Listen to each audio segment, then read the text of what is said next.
moins de 5 mètres des côtes, la préfecture a autorisé une chasse exceptionnelle pour retrouver le squale meurtrier. Les précisions sur place de Caroline Rossignol, journaliste. À 5 mètres de nage sur une plage idyllique, à Saint-Paul. Idyllique, mais interdite quand même à la baignade.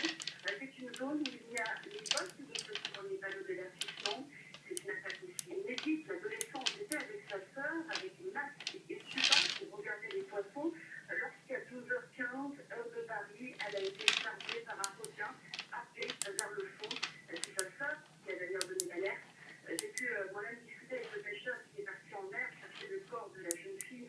Un homme, bien sûr, profondément choqué, qui a pu sortir de l'eau une partie de la dépouille de l'adolescente. Puis après, pendant plusieurs heures, avec un gendarme, pompier, sauveteurs en mer ont patrouillé dans le secteur. Un dispositif post-attaque a été mis en place qui signifie en fait que le requin responsable de cette attaque est traqué, pourchassé par les pêcheurs. C'est en tout cas ce qu'a indiqué le préfet Jean-Luc Marx. À cette tragique disparition, bien sûr, a bouleversé une fois de plus la Réunion. 2 victimes en 2 mois, 5 en 2 ans.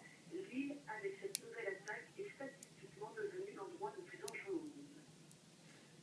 Pas de fumée sans feu, le feu au porte-monnaie, Céline.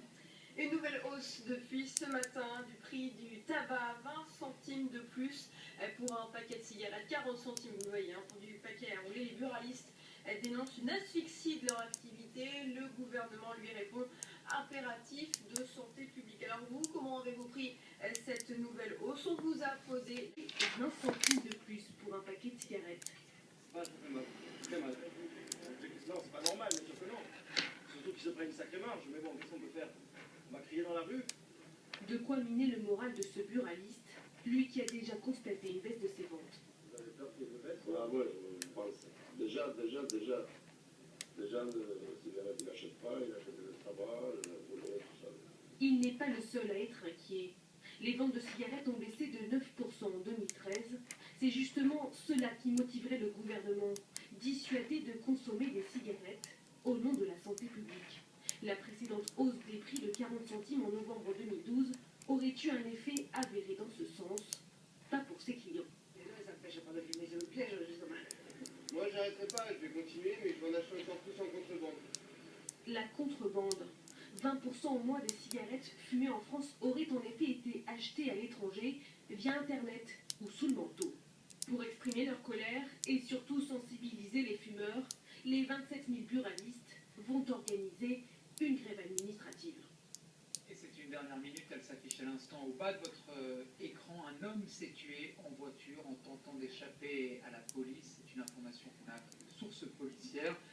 La rédaction d'ITV est mobilisée. On reviendra naturellement dans les prochains instants sur cette information que nous redévelopperons. Un homme s'est donc tué en voiture dans les Yvelines, en Ile-de-France, en tentant d'échapper à la police. Direction l'Espagne maintenant, où le Premier ministre est éclaboussé par un scandale financier. Mariano Rajoy apparaît dans une affaire de corruption. L'opposition exige désormais la tête du chef du gouvernement conservateur en raison de ses liens étroits dévoilés par la presse ibérique avec l'ex-trésorier du Parti populaire.